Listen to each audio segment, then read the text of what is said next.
નમસ્કાર વિદ્યાર્થી મિત્રો, એસએન વિદ્યાલય દ્વારા શરૂ કરેલા ઈ લર્નિંગ પ્રોગ્રામમાં આપનું હાર્દિક સ્વાગત છે. અગાઉના બે વિડીયોની અંદર આપણે કેમેસ્ટ્રીના ચેપ્ટર નંબર 3 વિદ્યુત રસાયણના જુદા જુદા બે ટોપિકોની ચર્ચા કરેલી. એક વિદ્યુત રાસાયણિક કોષ અથવા ગેલ્વેનિક કોષ કે ડેનિયલ કોષની વાત કરેલી, અને ત્યારબાદ બીજા લેક્ચરની અંદર આપણે પ્રમાણિત હાઇડ્રોજન વિદ્યુત ધ્રુવની વાત કરેલી. આ પ્રમાણિત હાઇડ્રોજન વિદ્યુત ધ્રુવ ની સરખામણીએ બીજા અર્ધકોષના પ્રમાણિત પોટેન્શિયલનું મૂલ્ય નક્કી કરવામાં આવે છે. કોઈ પણ વિદ્યુત ધ્રુવના પ્રમાણિત પોટેન્શિયલનું મૂલ્ય પ્રમાણિત હાઇડ્રોજન અર્ધકોષની સરખામણીએ નક્કી કરવામાં આવે છે, કારણ કે હાઇડ્રોજનનો વિદ્યુત ધ્રુવ એ બીજા અર્ધકોષના સંદર્ભમાં કામ કરે છે, અને એટલે આપણે આને સંદર્ભ ધ્રુવ તરીકે ઓળખતા. આજે આપણે આવા કેટલાક વિદ્યુત રાસાયણિક કોષની વાત કરીશું, જેનો કોષ પોટેન્શિયલ કેવી રીતે મેળવી શકાય. ફરી એક વખત તમને હું પ્રમાણિત રિડક્શન પોટેન્શિયલ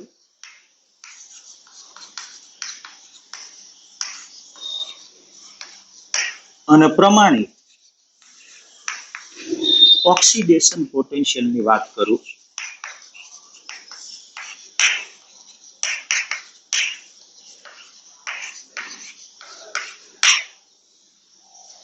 વિદ્યુત રાસાયણિક કોષની રચનામાં જે તે વિદ્યુત ધ્રુવનો પ્રમાણિત રિડક્શન પોટેન્શિયલ એટલે ઈ વિદ્યુત ધ્રુવની ઇલેક્ટ્રોન સ્વીકારવાની વૃત્તિની સાપેક્ષ તીવ્રતાનું માપ. રિડક્શન પોટેન્શિયલ, દાખલા તરીકે કોપરનું રિડક્શન પ્રમાણિત રિડક્શન પોટેન્શિયલ લખવો હોય તો એને આપણે આ પ્રમાણે લખીએ છીએ.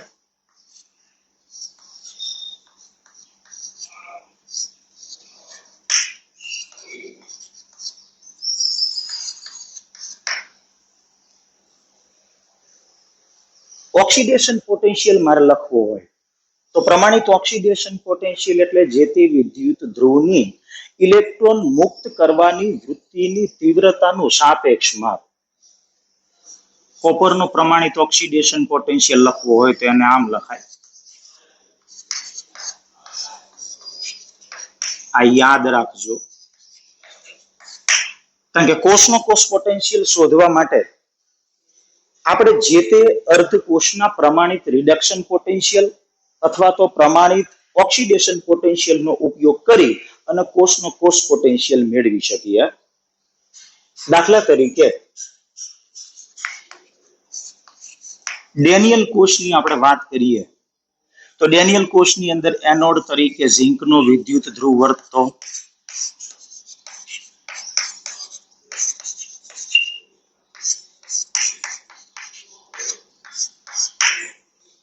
કેથોડ તરીકે કોપરનો અર્ધકોષ હતો.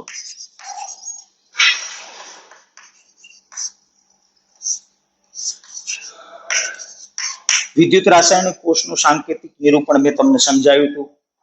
એની અંદર મેં તમને એવું કીધું હતું કે બંને અર્ધકોષમાં જે પ્રમાણિત અર્ધકોષના રિડક્શન પોટેન્શિયલનું મૂલ્ય વધુ હોય એને એ હંમેશા કેથોડ તરીકે વર્તે છે, અને જેનો પ્રમાણિત રિડક્શન પોટેન્શિયલ ઓછો હોય એ હંમેશા એનોડ તરીકે વર્તે છે. મેં તમને અગાઉના વિડીયોની અંદર એવું કીધું હતું કે ઝિંકનો પ્રમાણિત રિડક્શન પોટેન્શિયલ એનું મૂલ્ય -0.76 વોલ્ટ હતું. કોપરના પ્રમાણિત રિડક્શન પોટેન્શિયલનું મૂલ્ય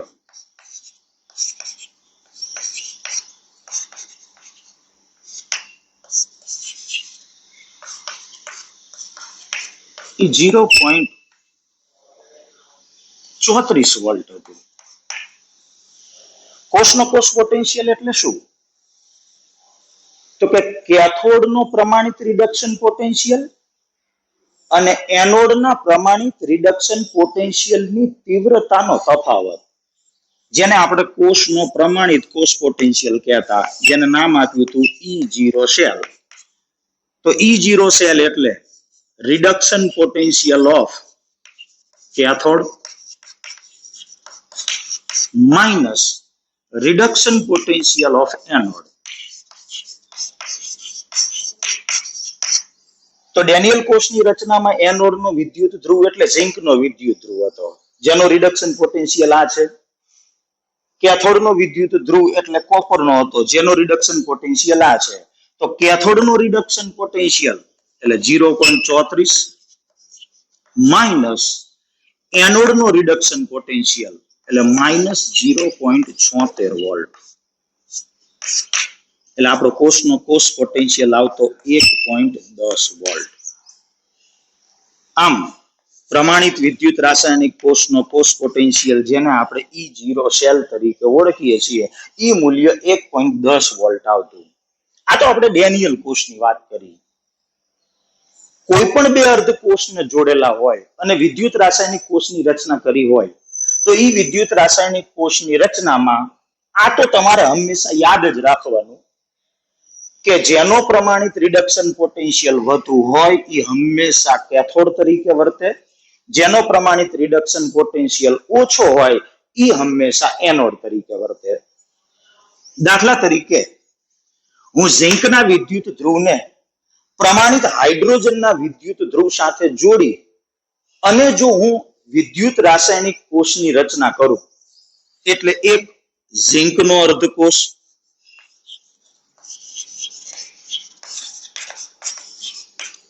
બીજો હાઇડ્રોજનનો અર્ધકોષ અથવા પ્રમાણિત હાઇડ્રોજન વિદ્યુત ધ્રુવ.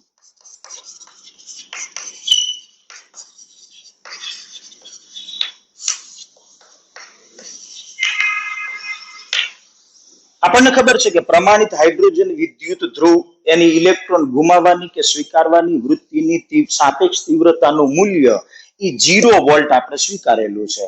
એટલે હાઇડ્રોજનનો પ્રમાણિત રિડક્શન પોટેન્શિયલ કે હાઇડ્રોજનનો પ્રમાણિત ઓક્સિડેશન પોટેન્શિયલ કે એનું મૂલ્ય 0 વોલ્ટ છે.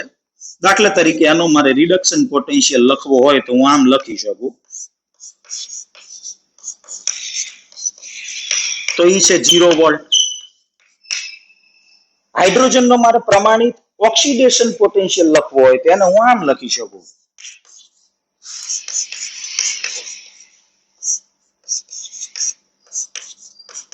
એ પણ 0 વોલ્ટ છે. મેં તમને અગાઉ કીધું હતું કે જે તે વિદ્યુત ધ્રુવના પ્રમાણિત ઓક્સિડેશન અને રિડક્શન પોટેન્શિયલના મૂલ્યો હંમેશા સમાન હોય, પણ નિશાની અલગ હોય. ઝિંકનો અર્ધકોષ હોય તો એનો પ્રમાણિત રિડક્શન પોટેન્શિયલ આપણે અહીંયા લખેલો છે -0.76 વોલ્ટ, પણ ઈ જ ઝિંકનો મારે પ્રમાણિત ઓક્સિડેશન પોટેન્શિયલ લખવો હોય તો એને આમ લખવો પડે, અને ઈ મૂલ્ય છે 0.76 વોલ્ટ. મૂલ્ય બે સરખા પણ નિશાની અલગ, કારણ કે પ્રમાણિત રિડક્શન પોટેન્શિયલ એટલે ઇલેક્ટ્રોન સ્વીકારવાની વૃત્તિની તીવ્રતાનું માપ, જ્યારે ઓક્સિડેશન પોટેન્શિયલ એટલે ઇલેક્ટ્રોન ગુમાવવાની વૃત્તિની તીવ્રતાનું માપ. તો હવે આપણને ખબર પડી જાય કે ઝિંકના પ્રમાણિત રિડક્શન પોટેન્શિયલનું મૂલ્ય આટલું છે, હાઇડ્રોજનનો પ્રમાણિત રિડક્શન પોટેન્શિયલનું મૂલ્ય આ છે, અને આ બે અર્ધકોષને જોડી ક્ષાર સેતુ દ્વારા હું પ્રમાણિત વિદ્યુત રાસાયણિક કોષની રચના કરું તો ઈ રચનામાં પ્રમાણિત હાઇડ્રોજનનો વિદ્યુત ધ્રુવ ઈ કેથોડ તરીકે વર્તશે. કેમ? તો કે એનો રિડક્શન પોટેન્શિયલ ઈ ઝિંકના રિડક્શન પોટેન્શિયલના મૂલ્ય કરતા વધુ છે. જો હું કોષનો કોષ પોટેન્શિયલ માપું તો કેટલો આવે? તો કે કોષનો પ્રમાણિત કોષ potential E0 cell is equal to hydrogen વિદ્યુત ધ્રુવનો પ્રમાણિત રિડક્શન પોટેન્શિયલ 0 માઇનસ એટલે કે કેથોડનો પ્રમાણિત રિડક્શન પોટેન્શિયલ માઇનસ ઝિંકનો પ્રમાણિત રિડક્શન પોટેન્શિયલ એટલે કે -0.76 વોલ્ટ. એટલે કોષનો કોષ પોટેન્શિયલ આવે 0.76 વોલ્ટ. તો જ્યારે હું ઝિંકના વિદ્યુત ધ્રુવને પ્રમાણિત હાઇડ્રોજનના વિદ્યુત ધ્રુવ સાથે જોડી અને વિદ્યુત રાસાયણિક કોષની રચના કરું, એમાં હાઇડ્રોજન વિદ્યુત ધ્રુવની ઇલેક્ટ્રોન સ્વીકારવાની વૃત્તિ વધુ છે, જ્યારે ઝીંકની ઇલેક્ટ્રોન સ્વીકારવાની વૃત્તિ ઓછી છે એટલે હાઇડ્રોજનનો વિદ્યુત ધ્રુવ એ કેથોડ તરીકે વર્તે છે, જ્યારે ઝીંકનો વિદ્યુત ધ્રુવ એ એનોડ તરીકે વર્તે છે. અહીં મળતો આ કોષનો કોષ પોટેન્શિયલ એ હાઇડ્રોજન સિવાયના બીજા વિદ્યુત ધ્રુવના પ્રમાણિત રિડક્શન પોટેન્શિયલનું ઋણ મૂલ્ય દર્શાવે છે. એટલે આ 0.76 વોલ્ટ છે, પણ પ્રમાણિત ઝીંકના વિદ્યુત ધ્રુવના રિડક્શન પોટેન્શિયલનું મૂલ્ય થશે -0.76 વોલ્ટ. એ જ રીતે હું હાઇડ્રોજનના વિદ્યુત ધ્રુવને કોપરના વિદ્યુત ધ્રુવ સાથે જોડી ચાર સેતુ દ્વારા વિદ્યુત રાસાયણિક કોષની રચના કરીએ તો એ પ્રમાણિત વિદ્યુત રાસાયણિક કોષની રચનામાં કોપરનું પ્રમાણિત રિડક્શન પોટેન્શિયલ જેનું મૂલ્ય 0.34 વોલ્ટ છે, જ્યારે હાઇડ્રોજનના પ્રમાણિત રિડક્શન પોટેન્શિયલનું મૂલ્ય 0 વોલ્ટ છે. ફરી પાછી થિયરી યાદ કરીએ કે જેના રિડક્શન પોટેન્શિયલનું મૂલ્ય વધુ હોય એ હંમેશા કેથોડ તરીકે વર્તે.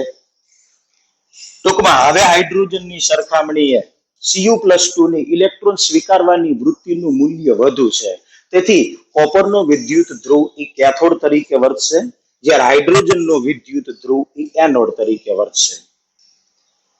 પ્રમાણિત હાઇડ્રોજન વિદ્યુત ધ્રુવ અને કોપરનો વિદ્યુત ધ્રુવ આ બેને જોડી અને પ્રમાણિત વિદ્યુત રાસાયણિક કોષની રચના કરવામાં આવે તો ઈ વિદ્યુત ધ્રુવના પ્રમાણિત કોષ પોટેન્શિયલનું મૂલ્ય આપણે ગણીએ. કેથોડ કોણ? તો કે કોપરનો વિદ્યુત ધ્રુવ. એનોડ કોણ? તો કે હાઇડ્રોજનનો વિદ્યુત ધ્રુવ. તો E0 સેલનું સૂત્ર શું? તો કે રિડક્શન પોટેન્શિયલ ઓફ કેથોડ. એટલે આના રિડક્શન પોટેન્શિયલના મૂલ્યમાંથી હું હાઇડ્રોજનના પ્રમાણિત રિડક્શન પોટેન્શિયલનું મૂલ્ય બાદ કરું એટલે મને કોષનો કોષ પોટેન્શિયલ E0 સેલ મળે, જેનું મૂલ્ય થશે 0.34 વોલ્ટ. ટૂંકમાં આ બેને જોડવાથી મળતા કોષ પોટેન્શિયલનું મૂલ્ય એ બીજા વિદ્યુત ધ્રુવના પ્રમાણિત રિડક્શન પોટેન્શિયલના મૂલ્ય જેટલું મળે છે. હાઇડ્રોજનનો વિદ્યુત ધ્રુવ એનોડ તરીકે વર્તે છે, કોપરનો વિદ્યુત ધ્રુવ કેથોડ તરીકે વર્તે છે, એટલે E0 સેલનું ધન મૂલ્ય મળે એ બીજા વિદ્યુત ધ્રુવના પ્રમાણિત રિડક્શન પોટેન્શિયલનું ધન મૂલ્ય દર્શાવે. જ્યારે આની અંદર ઝિંકનો વિદ્યુત ધ્રુવ એ એનોડ તરીકે, જ્યારે હાઇડ્રોજનનો વિદ્યુત ધ્રુવ કેથોડ તરીકે વર્તતો અને એમાં મળતા કોષ પોટેન્શિયલનું ધન મૂલ્ય એ બીજા વિદ્યુત ધ્રુવના પ્રમાણિત રિડક્શન પોટેન્શિયલનું ઋણ મૂલ્ય દર્શાવે છે. તો આ પ્રમાણે કોઈ પણ બે પ્રમાણિત અર્ધકોષોને જોડી અને વિદ્યુત રાસાયણિક કોષની રચના કરવામાં આવે ત્યારે તમારે પ્રમાણિત કોષનો કોષ પોટેન્શિયલ મેળવવો હોય તો આ બાબત હંમેશા યાદ રાખવાની. જેનો રિડક્શન પોટેન્શિયલ વધુ હોય એ હંમેશા પ્રમાણિત રિડક્શન પોટેન્શિયલ વધુ હોય એ હંમેશા કેથોડ તરીકે, એટલે કે એની ઇલેક્ટ્રોન સ્વીકારવાની વૃત્તિ વધુ છે. જેનો પ્રમાણિત રિડક્શન પોટેન્શિયલ ઓછો છે એ હંમેશા એનોડ તરીકે, અને રિડક્શન પોટેન્શિયલ ઓફ કેથોડ માંથી રિડક્શન પોટેન્શિયલ ઓફ એનોડ બાદ કરો એટલે તમને પ્રમાણિત કોષનો કોષ પોટેન્શિયલ મળી જાય. જ્યારે તમને આવો પ્રમાણિત કોષનો કોષ પોટેન્શિયલ ગણવાનું કહેશે ત્યારે તમને બે વિદ્યુત ધ્રુવો અથવા બે અર્ધકોષના પ્રમાણિત રિડક્શન પોટેન્શિયલના મૂલ્યો કાં તો પ્રમાણિત ઓક્સિડેશન પોટેન્શિયલના મૂલ્યો આપેલા હશે અને એના ઉપરથી તમારે પ્રમાણિત કોષનો કોષ પોટેન્શિયલ મેળવવાનો આવશે. ધ્યાન એ રાખવું પડે કાં તો મારે બે વિદ્યુત ધ્રુવોના પ્રમાણિત રિડક્શન પોટેન્શિયલના મૂલ્યનો તફાવત મેળવવો પડે. કેથોડનો પ્રમાણિત રિડક્શન પોટેન્શિયલ માઇનસ એનોડનો પ્રમાણિત રિડક્શન પોટેન્શિયલ. ઓક્સિડેશન પોટેન્શિયલ ઉપરથી પણ આપણે કોષનો પ્રમાણિત કોષ પોટેન્શિયલ ગોતી શકીએ, પણ આપણે બે રીતો યાદ રાખવાની જરૂર નથી. ઓક્સિડેશન પોટેન્શિયલ જો તમને આપેલો હોય તો એને પહેલા તમારે રિડક્શન પોટેન્શિયલમાં ફેરવી નાખવાનો. આનો પણ તમને ઓક્સિડેશન પોટેન્શિયલ આપેલો હોય રિડક્શન પોટેન્શિયલ આટલો છે, ઓક્સિડેશન પોટેન્શિયલ -0.34 થાય. તો તમારે શું કરવાનું? સૌ પ્રથમ બે અર્ધકોષના પ્રમાણિત રિડક્શન પોટેન્શિયલ મેળવી લેવાના અને કેથોડના પ્રમાણિત રિડક્શન પોટેન્શિયલ માંથી એનોડના પ્રમાણિત રિડક્શન પોટેન્શિયલને બાદ કરો એટલે તમને પ્રમાણિત કોષનો કોષ પોટેન્શિયલ E0 સેલ મળી જશે. તો આ પ્રમાણે જે તે વિદ્યુત રાસાયણિક કોષ એનો પ્રમાણિત કોષ પોટેન્શિયલ જો તમારે મેળવવો હોય તો આ રીતે તમે મેળવી શકો.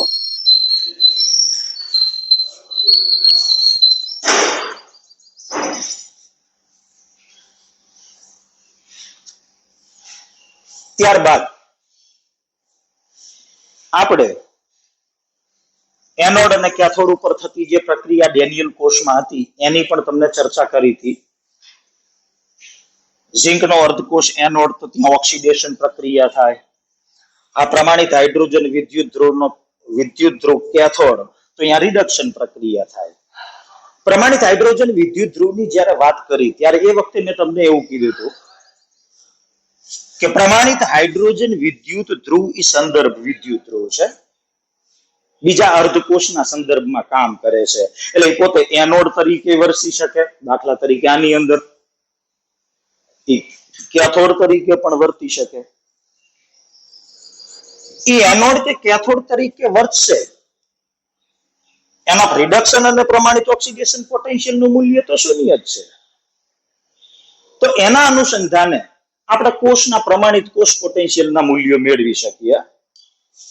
દાખલા પર તમને આવા કોષ પોટેન્શિયલનું મૂલ્ય શોધવાના કહે છે તો દાખલાની ચર્ચા આપણે અત્યારે હાલ કરતા નથી. મેં કીધી એ વસ્તુ તમારે યાદ રાખવાની. જેનો રિડક્શન પોટેન્શિયલ વધુ એને કેથોડ તરીકે જોડવો, જેનો રિડક્શન પોટેન્શિયલ ઓછો એ હંમેશા એનોડ તરીકે જોડવામાં આવે. ત્યારબાદ આપણે વાત કરીશું EMF શ્રેણી. EMF શ્રેણી કેવી રીતે નક્કી કરવામાં આવે? કોઈ પણ વિદ્યુત રાસાયણિક કોષનો કોષ પોટેન્શિયલ માપવો હોય તો પોટેન્શિયોમીટર નામના સાધન વડે માપવામાં આવે છે.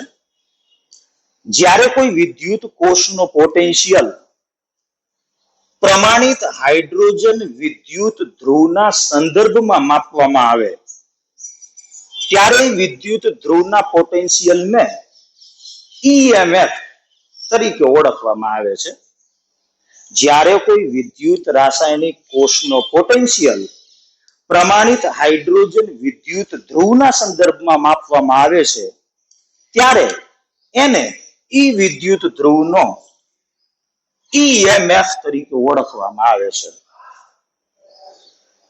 જુદા જુદા વિદ્યુત રાસાયણિક કોષોના પ્રમાણિત રિડક્શન પોટેન્શિયલના મૂલ્યો આપણે પહેલા મેળવી લઈએ અને એ મૂલ્યોને પછી ઉતરતા ક્રમમાં ગોઠવીએ. જુદા જુદા અર્ધકોષના પ્રમાણિત રિડક્શન પોટેન્શિયલના મૂલ્યોને ઉતરતા ક્રમમાં ગોઠવીએ અને જે શ્રેણી રચાય એને EMF શ્રેણી તરીકે ઓળખવામાં આવે. દાખલા તરીકે ઝિંકનો અર્ધકોષ, એનો રિડક્શન પોટેન્શિયલ -0.76 છે. કોપરનો અર્ધકોષ, એનો રિડક્શન પોટેન્શિયલ 0.34 વોલ્ટ છે. તો જેના રિડક્શન પોટેન્શિયલનું મૂલ્ય વધુ છે એને ઉપર રાખવાનું, જેના રિડક્શન પોટેન્શિયલનું મૂલ્ય ઓછું છે એને નીચે રાખવાનું. ટૂંકમાં આવા જુદા જુદા વિદ્યુત ધ્રુવોની પ્રમાણિત રિડક્શન પોટેન્શિયલના મૂલ્યો નક્કી કરી અને એને ઉતરતા ક્રમમાં ગોઠવીએ અને જે શ્રેણી રચાય એને EMF શ્રેણી તરીકે ઓળખવામાં આવે છે. આ EMF શ્રેણી ઉપરથી કેટલીક અગત્યની માહિતી આપણને મળે છે. દાખલા તરીકે હું અત્યારે કોપર અને ઝિંકના જે તમને પ્રમાણિત રિડક્શન પોટેન્શિયલના મૂલ્યો આપેલા છે એના અનુસંધાને શ્રેણીની મારે વાત કરવી હોય તો કોપર ઉપર આવશે.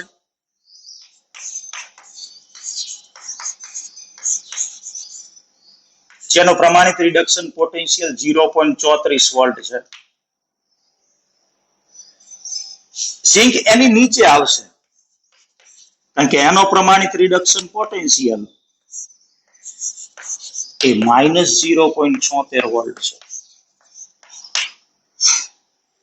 તમને ખબર છે કે આ બેમાં કોની ઇલેક્ટ્રોન સ્વીકારવાની વૃત્તિ વધુ? તો કે જેનો પ્રમાણિત રિડક્શન પોટેન્શિયલ વધુ એની ઇલેક્ટ્રોન સ્વીકારવાની વૃત્તિ વધુ. એનો અર્થ કે આની ઇલેક્ટ્રોન સ્વીકારવાની વૃત્તિ ઓછી. એટલે ઉપરથી નીચે તરફ આવશો એમ ઇલેક્ટ્રોન સ્વીકારવાની વૃત્તિ ઘટે.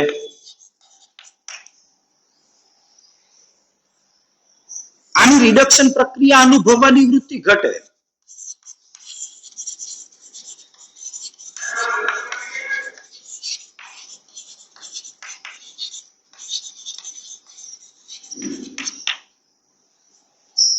અને ઈ ઓક્સિડેશન પ્રક્રિયા અનુભવે છે એટલે એનું રિડક્શન થાય, એનું ઓક્સિડેશન થાય છે એટલે એને આપણે રિડક્શન કરતા તરીકે ઓળખીશું. એટલે રિડક્શન કરતા તરીકેની પ્રબળતા વધે.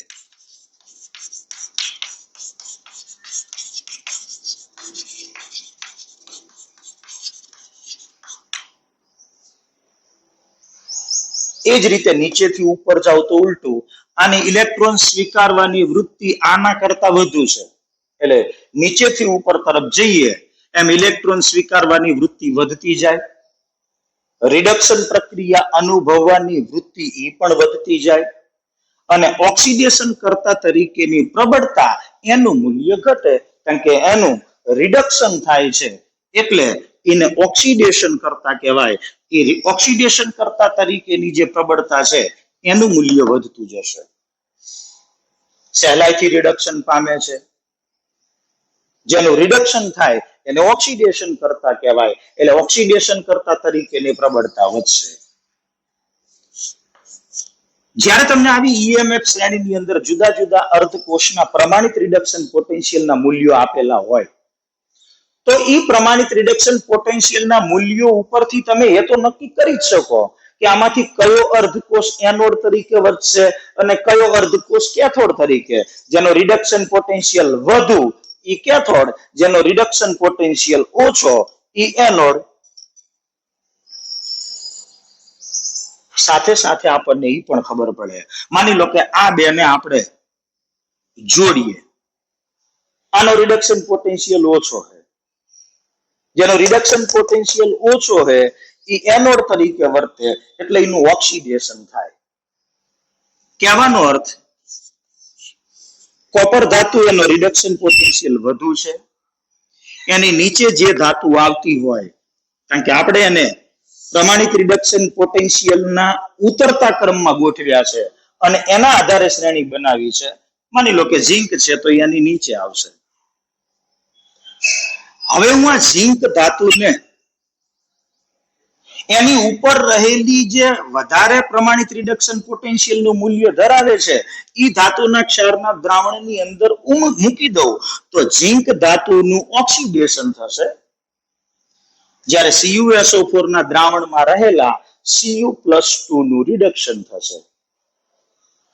ઝિંકનું ઓક્સિડ, ટૂંકમાં જેનો રિડક્શન પોટેન્શિયલ વધુ છે એની રિડક્શન પ્રક્રિયા, એનું રિડક્શન સરળતાથી થાય છે. જ્યારે જેનો રિડક્શન પોટેન્શિયલ ઓછો છે એનું રિડક્શન એની સરખામણીમાં ઓછું થાય છે. એનું ઓક્સિડેશન વૃત્તિ વધુ છે.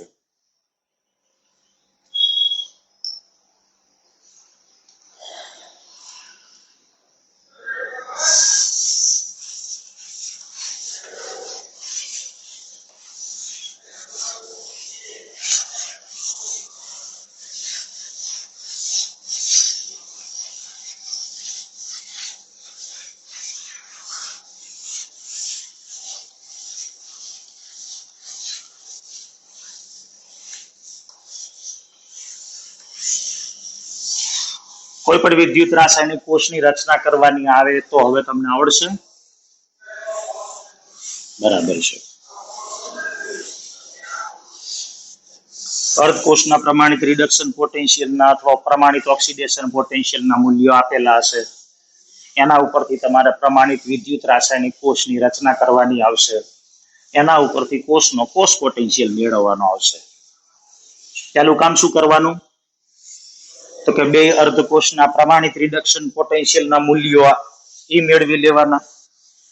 જેનો પ્રમાણિત રિડક્શન પોટેન્શિયલ વધુ હોય એને કેથોડ તરીકે મૂકવાનો, અને ઈ પોટેન્શિયલ માંથી જેનો પ્રમાણિત રિડક્શન પોટેન્શિયલ ઓછો હોય એને બાદ કરો એટલે એના ઉપરથી તમને કોષનો પ્રમાણિત કોષ પોટેન્શિયલ મળી જાય.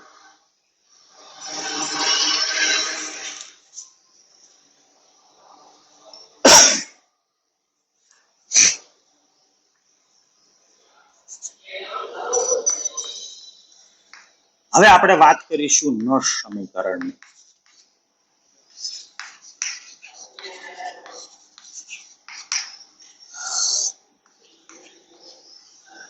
પ્રમાણિત વિદ્યુત રાસાયણિક કોષ ની જ્યારે આપણે રચના કરી ત્યારે આપણે એવું કીધું કે બંને અર્ધકોષમાં સંકળાયેલા દ્રાવણોની સાંદ્રતા જો 1 મોલર હોય અને એમને જોડી અને વિદ્યુત રાસાયણિક કોષ રચવામાં આવે તો એને આપણે પ્રમાણિત વિદ્યુત રાસાયણિક કોષ તરીકે ઓળખીએ.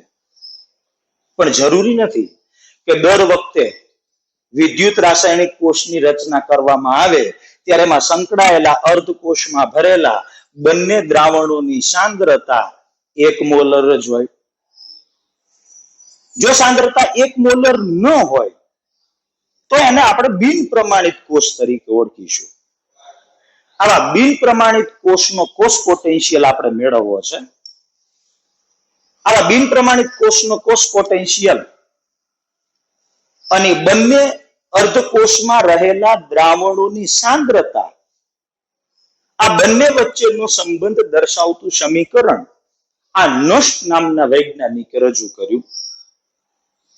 જ્યારે કોઈ બિન પ્રમાણિત કોષ આપેલો હોય અને બિન પ્રમાણિત કોષનો મારે કોષ પોટેન્શિયલ મેળવવો હોય તો એના માટે નોશ નામના વૈજ્ઞાનિકે સમીકરણ રજૂ કર્યું. કોઈ પણ એક બિન પ્રમાણિત અર્ધકોષનો મારે પ્રમાણિત રિડક્શન પોટેન્શિયલ મેળવવો છે. સમજો ખાસ, કોઈ પણ એક બિન પ્રમાણિત અર્ધકોષનો મારે બિન પ્રમાણિત અર્ધકોષનો રિડક્શન પોટેન્શિયલ મેળવવો છે તો શું કરવું? તો કે એ અર્ધકોષને હાઇડ્રોજનના પ્રમાણિત અર્ધકોષ સાથે જોડી દઈએ અને એના ઉપરથી આપણે જે તે બિન પ્રમાણિત અર્ધકોષનો પોટેન્શિયલ આપણે મેળવી શકીએ. માની લો કે જે તે અર્ધકોષ ઉપર થતી રિડક્શનની પ્રક્રિયા આવી છે. એમ નામની ધાતુ છે અને એમાંથી ઉત્પન્ન થતો આયન M+N છે.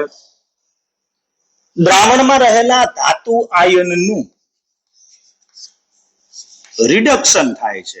એટલે અહીંયા તમને જે તે અર્ધકોષ ઉપર થતી રિડક્શનની પ્રક્રિયા આપેલી છે અને એમાંથી M નામની ધાતુ મળે છે. આનો મારે રિડક્શન પોટેન્શિયલ મેળવવો છે. આ અર્ધકોષને હું હાઇડ્રોજનના પ્રમાણિત અર્ધકોષ સાથે જોડી દઉં અને એના ઉપરથી હું બિન પ્રમાણિત કોષનો પોટેન્શિયલ મેળવી શકું. જે તે બિન પ્રમાણિત અર્ધકોષનો પ્રમાણિત રિડક્શન પોટેન્શિયલ મેળવવો હોય તેને આમ લખાય: બિન પ્રમાણિત કોષનો પોટેન્શિયલ, જેને આપણે E M+N તરીકે દર્શાવીશું. એટલે બિન પ્રમાણિત અર્ધકોષનો પોટેન્શિયલ છે. કઈ પ્રક્રિયા? તો કે બિન પ્રમાણિત અર્ધકોષનો રિડક્શન પોટેન્શિયલ. એ બિન પ્રમાણિત કોષ જે છે એનો પ્રમાણિત કોષ પોટેન્શિયલ.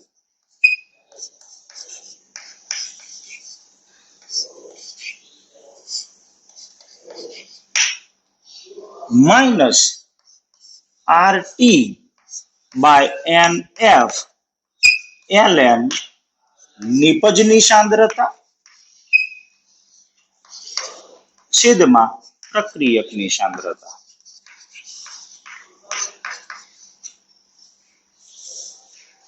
તો આ રીતે મને આ વિદ્યુત ધ્રુવ જે બિન પ્રમાણિત છે એનો મને રિડક્શન પોટેન્શિયલ મળી જાય. નિપજ એટલે ધાતુ, જે ઘન સ્વરૂપે છે, એટલે ઘનની ઘનતા અચળ રહે છે, એટલે આપણે 1 મોલર દર્શાવીશું. પ્રક્રિયક તો કે દ્રાવણમાં રહેલા ધાતુ આયનની સાંદ્રતા અહીંયા તમારે દર્શાવવાની, એટલે હું આવું લખી શકું કે E0 એટલે કે આ પ્રમાણિત reduction potential minus RT by NF LN એમ નામની ધાતુ જે ઘન સ્વરૂપે છે, એટલે 1 લઈ લઈશું, એની ઘનતા અચળ રહેશે, સાંદ્રતા અચળ રહેશે, છેદમાં દ્રાવણમાં રહેલો આયન એની સાંદ્રતા એટલે M પ્લસ N ની સાંદ્રતા.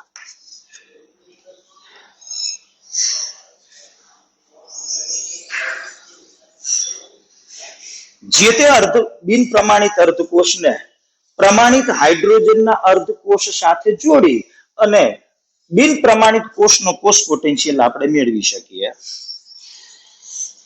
નર્સ નામના વૈજ્ઞાનિકે જે તે બિન પ્રમાણિત કોષનો કોષ પોટેન્શિયલ અને બિન પ્રમાણિત કોષમાં સંકળાયેલા દ્રાવણોની સાંદ્રતા આ બંને વચ્ચેના સંબંધનું જે સૂત્ર રજૂ કર્યું એને આપણે આ પ્રમાણે લખીશું, એટલે કે બિન પ્રમાણિત કોષનો કોષ પોટેન્શિયલ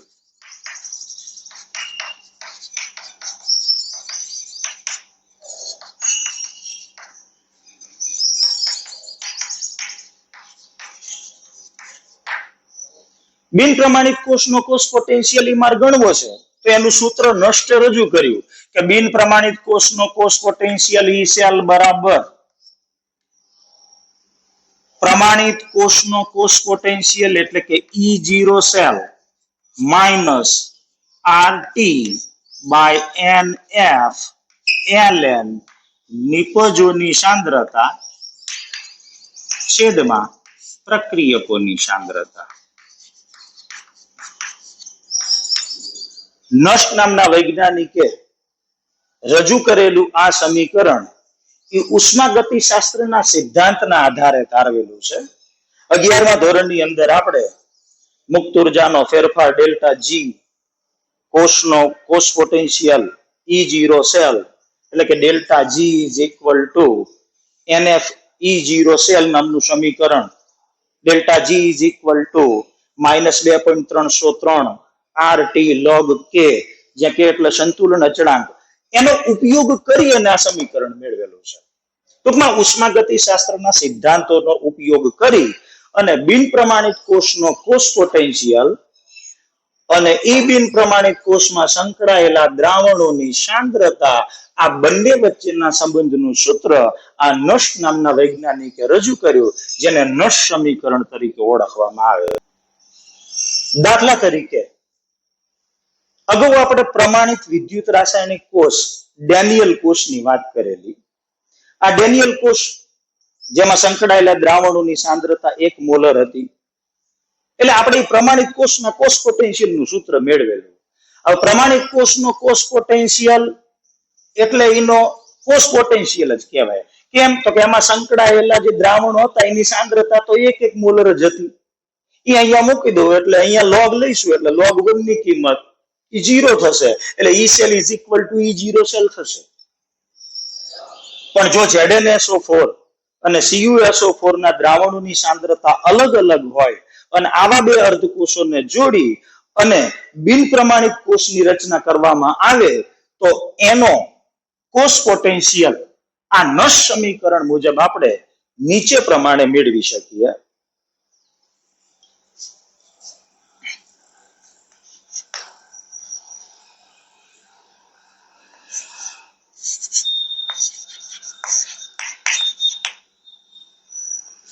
ડેનિયલ કોષની અંદર એનોડ ઉપર થતી જે પ્રક્રિયા હતી એને ઓક્સિડેશન કહેતા.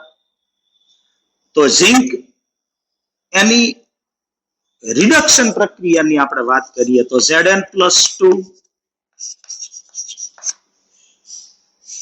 એનું ઓક્સિડેશન થતું એટલે ઝિંક માંથી Zn+2 બનતો, એટલે ઝિંક એનું ઓક્સિડેશન થાય એટલે Zn+2 2 ઇલેક્ટ્રોન ગુમાવે. કેથોડ ઉપર થતી રિડક્શન પ્રક્રિયા Cu+2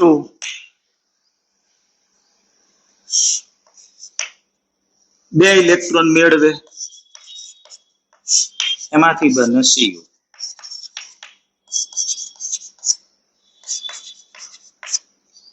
હું બંને અર્ધ કોષ ઉપર થતી આવી રિડક્શન પ્રક્રિયાની પહેલા વાત કરું, એટલે જે તે અર્ધ કોષના બિન પ્રમાણિત રિડક્શન પોટેન્શિયલ નું મૂલ્ય મળે. દાખલા તરીકે કેથોડ તરીકે જે કોપરનો વિદ્યુત ધ્રુવ વર્તતો, જેમાં CuSO4 ના દ્રાવણની સાંદ્રતા 1 મોલર કરતા અલગ છે, એટલે કે બિન પ્રમાણિત છે. તો એ બિન પ્રમાણિત કોષના રિડક્શન પોટેન્શિયલ ને મારે લખવો હોય તો હું આ પ્રમાણે લખી શકું. દાખલા તરીકે Cu+2 oblique Cu is equal to E0 Cu+2 oblique Cu minus RT by 2F ln. Any reduction પ્રક્રિયા છે. તો એની રિડક્શન પ્રક્રિયા એટલે આ બાજુ તો ધાતુ છે એટલે નિપજની સાંદ્રતા 1 છેદમાં પ્રક્રિયકની સાંદ્રતા એટલે Cu+2 ની સાંદ્રતા. તો એક સમીકરણ મને આ મળશે. કેથોડ ઉપર જે પ્રક્રિયા થાય છે રિડક્શનની, એ બિન પ્રમાણિત અર્ધકોષનો રિડક્શન પોટેન્શિયલ નું આ સૂત્ર. એ જ રીતે એનોડ ઉપર રિડક્શનની પ્રક્રિયા થતી હોય, આ તો ઓક્સિડેશન છે. એનોડ ઉપર થતી રિડક્શનની પ્રક્રિયા એટલે Zn+2 બે ઇલેક્ટ્રોન મેળવીને ઝિંક ધાતુ બનાવે. તો એનો બિન પ્રમાણિત રિડક્શન પોટેન્શિયલ લખવો હોય તો આમ લખી શકો E0 Zn+2 oblique Zn minus RT by 2F ln. Zn+2 બે ઇલેક્ટ્રોન એટલે ઝિંક, નિપજ બાજુ ઝિંક રહેશે એટલે 1 છેદમાં Zn+2 ની સાંદ્રતા. નસ સમીકરણની અંદર આવતા જે પદો છે એ પદોની હું તમને વાત કરી દઉં. E સેલ એટલે બિન પ્રમાણિત કોષનો કોષ પોટેન્શિયલ, E0 સેલ એટલે પ્રમાણિત કોષનો કોષ પોટેન્શિયલ, R જે અચળાંક છે જેનું મૂલ્ય આપણે 8.314 જૂલ પ્રતિ કેલ્વિન ઇન્ટુ મોલ લઈશું. T એટલે તાપમાન 298 કેલ્વિન. N એટલે એનોડ અને કેથોડની આ પ્રક્રિયાઓ દરમિયાન હેરફેર પામતા ઇલેક્ટ્રોનની સંખ્યા, એ ઇલેક્ટ્રોનની જે સંખ્યા છે મોલની, એ આપણે અહીંયા લખીશું. અને F એટલે વિદ્યુતનો જથ્થો ફેરાડેમાં, 1 ફેરાડે એટલે 96500 કુલમ. તો આ જે સમીકરણ છે એને આપણે સમીકરણ નંબર 2 આપીએ. આ કેથોડ ઉપરની રિડક્શન પ્રક્રિયા એટલે કે કેથોડ નો રિડક્શન પોટેન્શિયલ, આ એનોડ ઉપરની પ્રક્રિયા એટલે કે આ એનોડ નો રિડક્શન પોટેન્શિયલ. હવે હું સમીકરણ 1 માંથી સમીકરણ 2 ને બાદ કરું અને એના ઉપરથી હું એ બિન પ્રમાણિત ડેનિયલ કોષનો કોષ પોટેન્શિયલ મેળવવાનું સૂત્ર જોઈએ. તો કે સમીકરણ 2 માંથી હું સમીકરણ 1 બાદ કરું એટલે આવું લખી શકું. સમીકરણ 1 માંથી સમીકરણ 2 બાદ કરીએ એટલે E Cu+2 oblique Cu minus E Zn+2 oblique Zn is equal to, આ સમીકરણ લખ્યા પછી આ સમીકરણ લખવાનું છે એટલે આમાંથી આને બાદ કરવાનું. એટલે હું આવું લખી શકું E0 Cu+2 oblique Cu minus જે ત્રીજા નંબરનું પદ છે એનું અગાઉ લઈ લઉં એટલે E0 Zn+2 oblique Zn minus RT by 2F ln 1/Cu+2.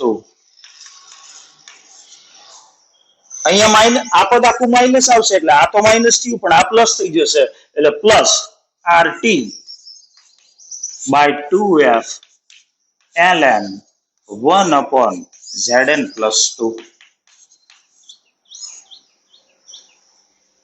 આને આપણે બિન પ્રમાણિત કોષનો પોટેન્શિયલ કહીશું, એટલે કે E cell is equal to આ કેથોડનું પ્રમાણિત રિડક્શન પોટેન્શિયલ, આ એનોડનું પ્રમાણિત રિડક્શન પોટેન્શિયલ, જેને આપણે અગાઉ નામ આપ્યું હતું E0 સેલ, માઇનસ આની અંદરથી આ જે પદ છે એને આપણે કોમન કાઢી લઈએ, એટલે થશે આવું RT/2F કૌંસમાં ln 1/Cu+2 ની સાંદ્રતા માઇનસ 1/Zn ln 1/Zn+2 ની સાંદ્રતા,